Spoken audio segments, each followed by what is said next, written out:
En général, les protestants se basent sur la Bible et les évangiles, bien entendu. Alors, qu'est-ce qu'on peut dire d'après les évangiles, d'après Jésus, se préparer à la mort, c'est quoi? C'est se préparer après. C'est une foi partagée d'ailleurs par tous les chrétiens, je crois, hein, dans le monde, quelle que soit leur appartenance ecclésiastique ou institutionnelle, c'est qu'après la mort, il y a autre chose. Alors là, l'autre chose, pour le définir, c'est très varié. La mort est un accident. Ah, en général, la mort est un accident parce que celui qui s'en va, ou bien ne s'y attend pas, ou bien espère que ça va durer encore un petit peu. En général. Il y a des gens qui, au contraire, vont au-delà et vont vers la mort. Le suicide, ça existe. Il n'y a pas que la mode, maintenant, du suicide dans certaines religions. Alors oui, bien sûr, mais que dire? Moi, en tant que pasteur, on m'a téléphoné, monsieur Attel vient de mourir. Ah, alors ça, c'est quelque chose de très concret. Qu'est-ce que je fais? Ah ben, je vais les voir, je vais voir la famille, bien entendu. On parle un petit peu, et puis on envisage la cérémonie. Et alors, dans la cérémonie en question, elle est quand même tout entière tournée vers la résurrection, après. Ce qu'il y a après. On ne revient pas tellement sur celui qui est parti, parce que c'est facile de lui faire beaucoup de compliments, même quand il ne les méritait pas. Et alors, s'il les méritait, c'est difficile aussi de faire trop de compliments. Alors, ce n'est pas le problème. Et les protestants n'ont pas l'habitude, comme beaucoup d'autres, comment dire, de suivre celui qui est parti. Où est-il? De le suivre, c'est-à-dire, par exemple, de prier pour les morts. Les protestants ne le font pas en général. En général, il y en a qui le font, parce que si nous croyons qu'il est encore d'une certaine manière vivant, il n'y a pas de raison pour ne pas rester en relation avec lui. Mais c'est une réaction plutôt anti-catholique. Parce que dans l'Église catholique, dans le catholicisme, la prière pour les morts a été, et à une certaine époque, a été aussi une source de revenus, ce qui ne plaisait pas du tout à certains, et en particulier aux protestants. Contrairement aux catholiques, vous allez d'abord au cimetière, enterrer le mort, et ensuite vous allez au temple. Ça dépend. Parce que ça, c'était une pratique qui était... c'était une pratique assez courante en France. Je ne sais pas pour les autres pays, mais en France, c'était une pratique assez courante, mettons au XVIIIe siècle, alors que les protestants, d'abord, au XVIIIe siècle et jusqu'à 1778, les protestants n'avaient pas le droit d'exister. Bon, alors ils ne pouvaient pas faire de cérémonie publique. Alors ils allaient au cimetière et puis ils se réunissaient un peu en catimini et voilà. Je pense que ça vient de là. Et puis ensuite, après la Révolution, les protestants ont eu le droit d'exister. Alors vous savez ce que c'est, on fait comme tout le monde et ils ont repris l'habitude d'aller d'abord au temple et ensuite au cimetière. Mais aujourd'hui, justement, il y en a plusieurs, j'en suis d'ailleurs, puisque ça a été l'expérience que j'ai faite avec mes propres parents, c'est d'aller d'abord au cimetière, à quelques-uns, à la famille, et puis ensuite de faire une cérémonie au temple. Et c'est très curieux, parce que quand il n'y a plus le corps, et ni les croque-morts, comme on les appelle, c'est-à-dire les personnes chargées de transporter le corps, eh bien, on est beaucoup plus libre, on a le temps, on peut se regarder, on peut parler, et ça change complètement l'atmosphère de la cérémonie. Avis aux amateurs. Quand vous allez au temple prier, vous priez davantage pour le vivant, pour ceux qui restent, que pour le mort, en fait. Oui, et puis alors vous savez, les cérémonies protestantes, l'essentiel, c'est toujours la parole, l'annonce de la parole. Donc, il y a toujours un texte biblique, l'évangile, tout ça, que le pasteur présente et centre toute sa réflexion là-dessus. Et c'est souvent, très souvent, la plupart du temps, centré justement sur ce que c'est que la résurrection. Donc on considère qu'il y a un au-delà, il y a le... C'est tout, oui, il n'y a pas de cérémonie, comme dans l'Église catholique, où il y a, je ne sais même pas ce qu'il y a d'ailleurs. Enfin, il y a le bout du mois, ou je ne sais plus comment on appelle ça, enfin, il y a des cérémonies après pour rappeler, et puis dans les journaux, vous voyez, dans les annonces nécrologiques, aussi le rappel de quelqu'un qui est décédé l'année dernière. Ben, les protestants, ils font confiance à Dieu, alors il est parti, on te le remet, donc, et on a confiance. Donc il n'y a pas de rituel par la suite de protection contre les morts, le retour des morts éventuel, etc. Non, il n'y a pas de... C'est... Et donc, pardon? Entre le décès de la personne, il y a une veillée. Oui, il y a des habitudes, bien sûr. Alors, à la campagne, souvent il y a la veillée, bien sûr. Alors, il y a de tout. Il y a des veillées qui sont merveilleuses. J'en ai vécu parce que souvent on invite le pasteur, ou même s'il n'est pas directement invité, il sait qu'à la veillée, il se sent un peu chez lui, quand ce sont des personnes connues de la paroisse, etc. Et alors, on voit de tout, on voit des veillées merveilleuses, si j'ose dire. Ah oui, j'ai vécu des soirées, même avec le mort dans son cercueil. Je pense à une vieille dame. Elle était belle, c'est fou, c'est extraordinaire, mais il y avait une paix extraordinaire. Et puis, il y en a d'autres où on joue aux cartes, où on dit du mal des voisins. Nous sommes humains, n'est-ce pas? Et la toilette mortuaire? Pardon? La toilette mortuaire. Ah, la toilette mortuaire, oui, bien sûr, ça se fait toujours, mais ça, c'est la famille, c'est les voisins. Le pasteur n'a rien à y voir. Ça dépend des familles, ça dépend des lieux, ça dépend des moments, ça dépend des drames, ça dépend de toutes choses. Parce qu'il y a des morts qui sont des drames, il y en a d'autres qui sont des délivrances, il y a tout. La mort, c'est tout. Il y a tout. Est-ce qu'on porte le deuil? Oh, bien sûr, on est en France, alors tout le monde fait pareil, on porte le deuil plus ou moins, mais ça n'a pas un caractère très important, je crois. Sinon, à cause des voisins, voilà. Est-ce qu'il y a des morts qui ont des statuts particuliers? Des statuts, non. Comme les suicidés, par exemple? Non, ils sont suicidés. Parce que chez les catholiques, par exemple... Ah oui, non, il n'y a pas d'exclusive. Non, aucunement. Moi, personnellement, je trouve que c'est une connerie de se suicider, parce qu'on ne résout rien. On croit. Et puis, où est-ce qu'on va? C'est pas sûr. Alors, mais enfin, j'en parle aisément. La femme perd son mari. Oui. Le deuil de la femme, c'est combien? Sur le plan religieux, il n'y a rien du tout. Il n'y a pas de règles ni d'obligation, rien. Maintenant, on fait comme on veut, et évidemment, les voisins, la famille, tout ça, c'est un poids très important. Il n'y a pas non plus la notion de purgatoire. Oh non. Donc, ça, la notion de purgatoire ou d'enfer, tout ça, c'est des notions. Personnellement, je pense que ce sont des notions qui ont une très très grande importance dans la culture française et enfin occidentale.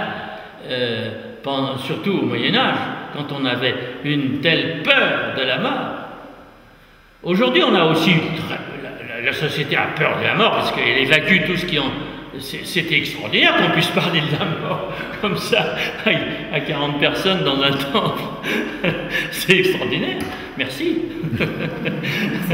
Mais la plupart des gens, on a tellement peur de la mort qu'on essaie de l'éliminer.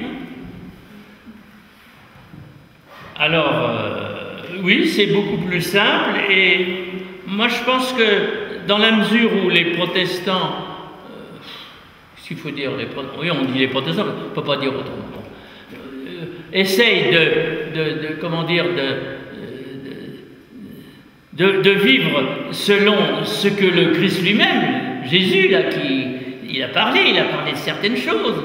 Alors on essaye de vivre en accord. Il y a effectivement tout un dispositif symbolique qui est fait pour justement écarter le mal, écarter la mort, comme les saints, comme des tas de dispositifs.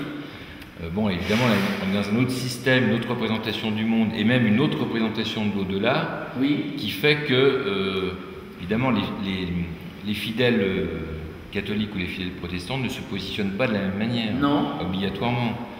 Dans un cas, il y a effectivement une rupture, et le rôle du purgatoire était longtemps extrêmement important, car c'était un moment de enfin un moment, si j'ose dire, de transition, c'est-à-dire on était sans être vraiment, etc.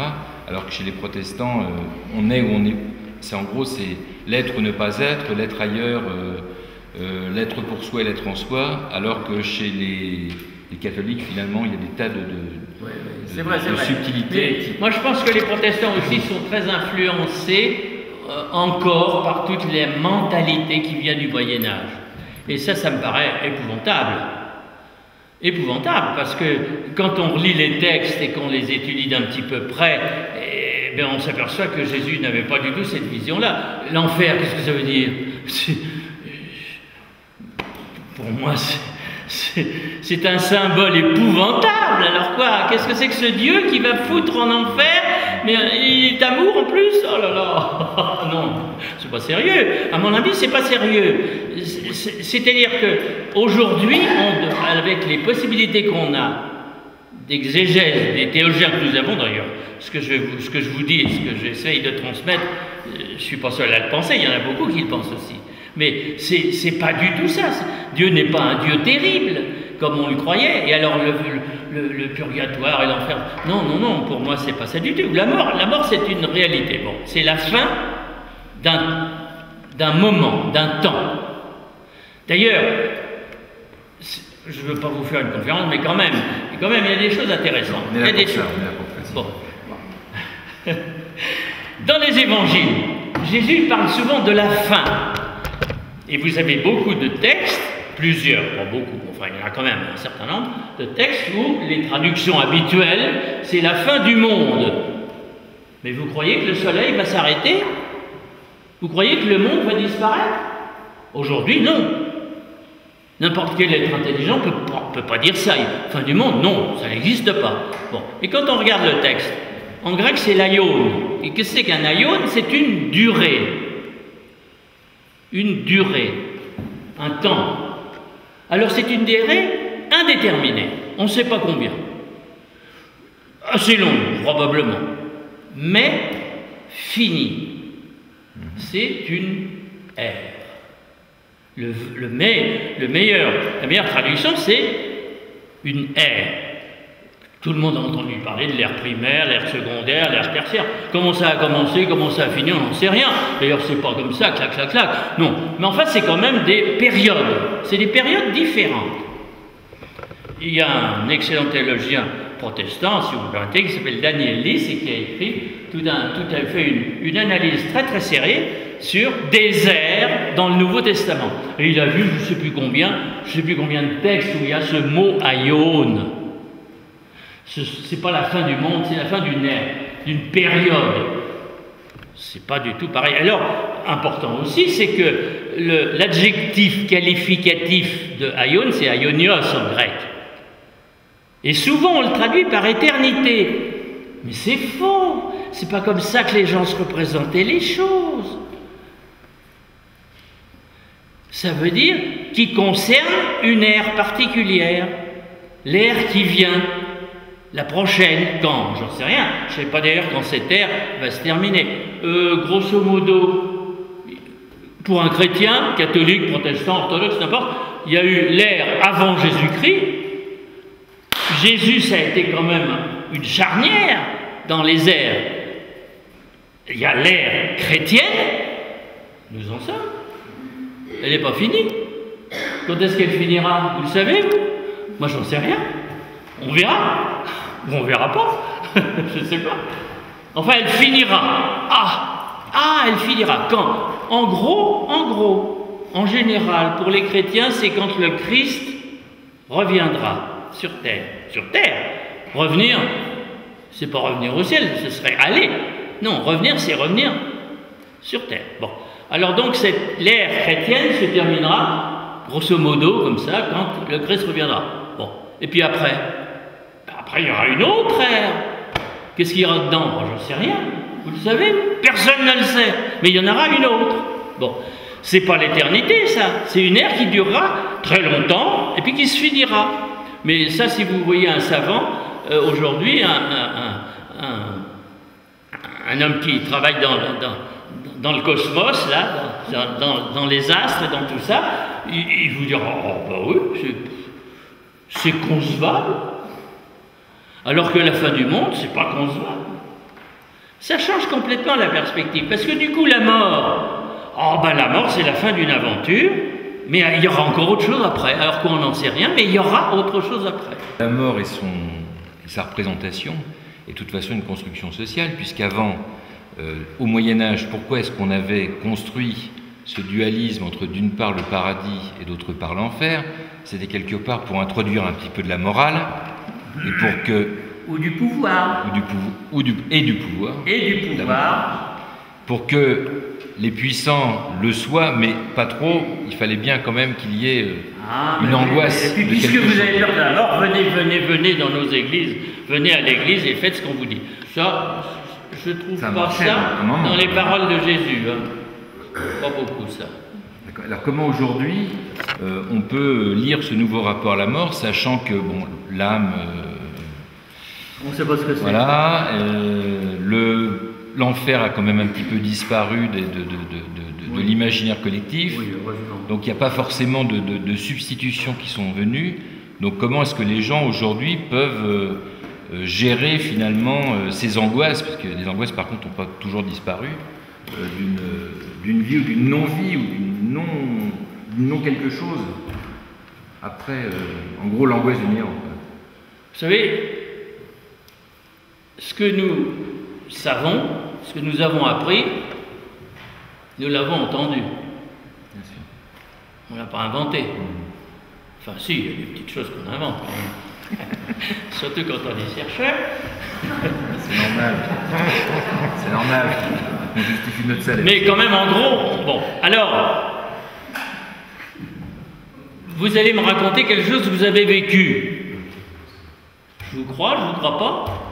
Si vous me racontez quelque chose qui est assez étonnant, peut-être que je ne vais pas vous croire. Je vais vous dire, ce monsieur, il est bien gentil, mais etc. Bon, je trouverai toutes sortes de raisons pour ne pas vous croire. On croit ou on ne croit pas. La foi, c'est quoi? C'est avoir confiance. Il y a des gens qui ont dit, il y a des hommes, des femmes qui ont dit, qui ont raconté ce qu'ils ont vécu. Puis il y a ce Jésus aussi qui a dit des choses. On ne sait pas très bien ce qu'il a dit, parce que tous ceux qui l'ont entendu et qui l'ont écrit, au moins 40 ans après, ils n'avaient pas de magnétophone. Et même. Et donc ils ont écrit comme ils avaient ressenti, ils ont traduit ce qu'ils avaient vécu avec lui. Et c'est formidable. Et c'est pour ça qu'il y a tellement de différences dans les évangiles. Parce que chacun reçoit les choses différemment et les raconte différemment. Et je trouve que c'est une richesse qu'il y ait des différences. Tant mieux, heureusement, ça prouve que c'est vrai. Parce que si c'était trop pareil, ça c'est fabriqué. Eh oui, c'est la vie, elle n'est pas fabriquée.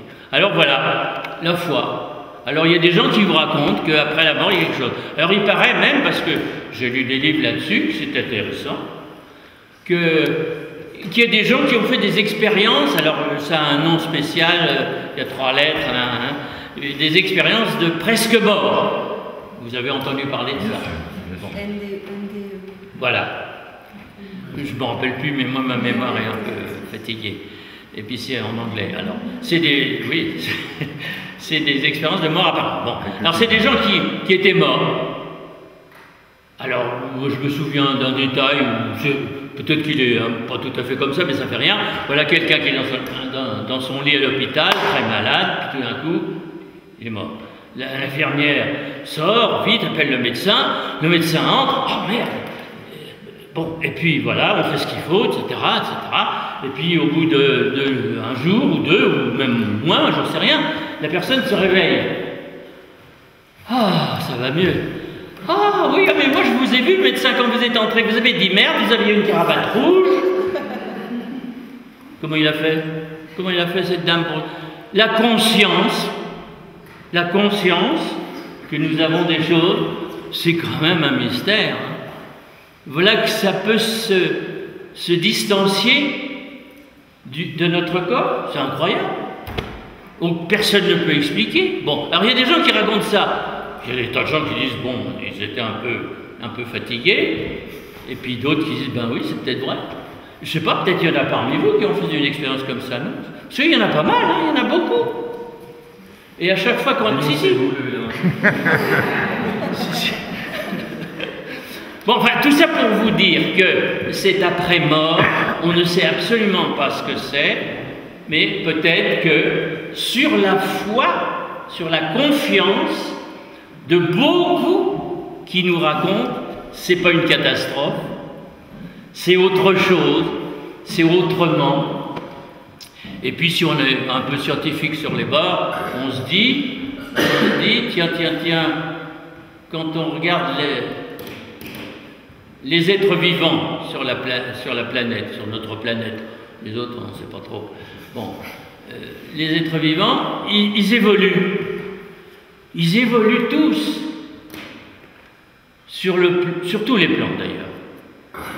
Alors peut-être que l'homme aussi évolue, pourquoi il n'évoluerait pas? D'ailleurs, si on en croit les savants, vous avez connu Monsieur de Cro-Magnon. On en a parlé longtemps. Bon, eh bien, il vous ressemblait un petit peu. Heureusement, ça a changé. Hein, il y a eu du progrès quand même. Bon, pourquoi il n'y aurait pas aussi du progrès sur le plan psychique et sur le plan spirituel? C'est-à-dire les perceptions qu'on a des choses qui sont, je sais pas quoi. Je sais pas ce que c'est que le spirituel. Vous savez ce que c'est que l'esprit? D'ailleurs, en grec comme en hébreu, ça se dit souffle, pneuma, roi. Souffle, c'est l'esprit. Qu'est-ce que c'est? On n'en sait rien. Mais en tout cas, c'est pas de la matière. Et alors, après la mort, qu'est-ce qui se passe? Je n'en sais rien, mais c'est très mystérieux. Mais, alors voilà, beaucoup de gens me disent, voilà, la vie continue autrement, et pourquoi pas le savoir, et du coup, vivre intelligemment, avant de passer de l'autre côté. Non, la science ne peut pas tout vous expliquer, mais elle peut vous expliquer que le souffle, c'est la matière. C'est la matière. Ben non, un flux, c'est pas de la matière, pas forcément. C'est des molécules qui sont activées. Ah oui, quand il y a des molécules, mais quand il n'y en a pas. Et puis je ne sais pas ce que c'est que les électrons. Vous connaissez M. Jean Charon qui raconte que les électrons, c'est peut-être bien des micro-trous noirs. Si vous savez ce que c'est qu'un trou noir, c'est quand une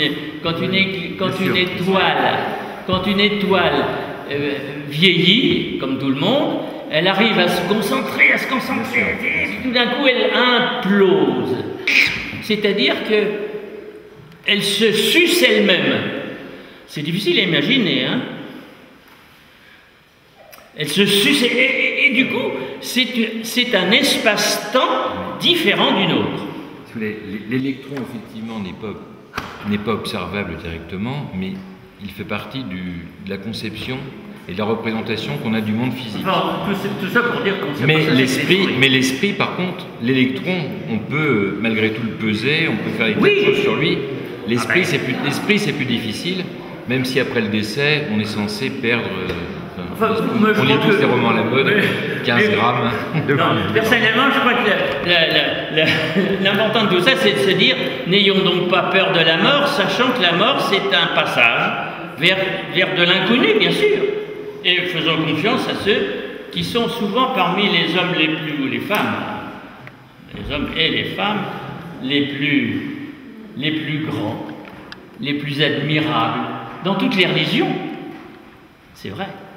Et là, pour l'organisation du cimetière, on va pouvoir le visiter. Oh, je crois qu'il y a des règles par rapport à l'organisation. Non, mais Le problème du cimetière, c'est un problème historique, c'est parce que pendant si longtemps, les protestants n'avaient pas le droit d'exister et de pratiquer leur religion. Donc, ils n'avaient pas le droit d'être enterrés par l'Église catholique. Alors, ou bien ils s'enterraient dans un petit coin sans le dire à personne, et puis après la Révolution, ou après pas la révocation, oui. Voilà. La révocation des Eh bien, donc, les protestants ont eu le droit. Et bien, les catholiques disaient pas dans notre cimetière. Ça va y mettre je ne sais pas quoi. Et alors, du coup, ils faisaient leur petit cimetière à eux, il fallait l'entourer. Et aujourd'hui, on n'a plus le droit. La loi ne nous permet pas de créer ne permet à personne d'ailleurs, de créer des cimetières à eux. Mais, si un cimetière existe déjà et qu'il est entouré, alors on a le droit d'y ensevelir quelqu'un. C'est intéressant, ça m'est arrivé une fois parce qu'il y avait un protestant comme ça, il voulait être enterré dans son cimetière, enfin, c'était la famille qui voulait enterrer dans un cimetière particulier à la campagne, hein, et alors je leur ai dit oui, si vous voulez, mais il faut d'abord qu'il soit entouré. Alors on a fait 4 poteaux, une ficelle, il était entouré, et on a pu en tirer. Très bien. La loi, c'est la loi.